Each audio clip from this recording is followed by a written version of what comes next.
पितृयज्ञ के बाद स्थान आता है बलि वैश्वदेव यज्ञ का। बलि वैश्वदेव यज्ञ का मतलब है कुत्ता, बिल्ली, गाय, अन्य जो छोटे मोटे जीव जंतु होते हैं उनकी भी तृप्ति करना।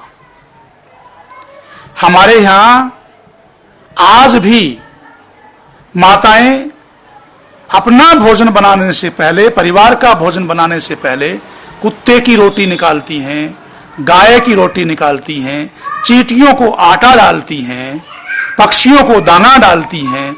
ये सब बलि वैश्वदेव यज्ञ का अंग है।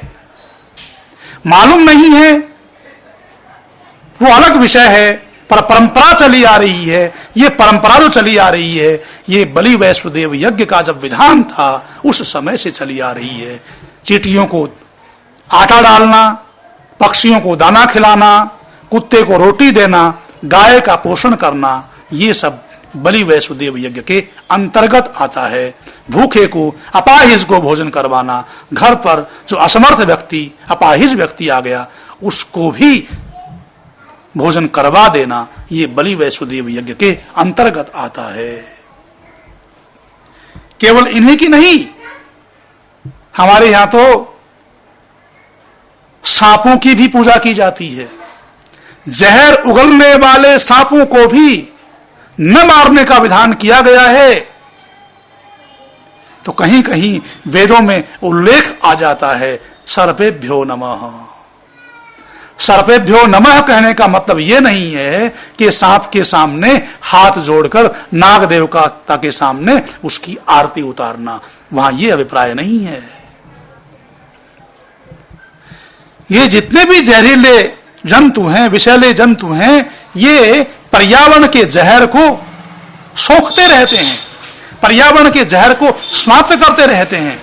यदि सब नाग, सब प्रकार के सर्प, छिपकली आदि रेंगने वाले जंतु नष्ट हो जाएं तो पर्यावरण का जहर इतना बढ़ जाएगा कि मनुष्य का जीवन दुर्भर हो जाएगा। इसलिए ऋषियों ने विधान किया कि ये जंतु भी, विषैले जंतु भी बने रहें।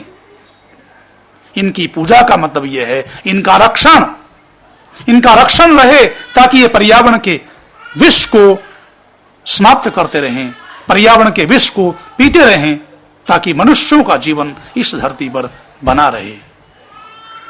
इनके रक्षण का नाम ऋषियों ने रखा, इनकी तृप्ति का नाम ऋषियों ने रखा बलि वैश्वदेव यज्ञ। जो पशु पक्षी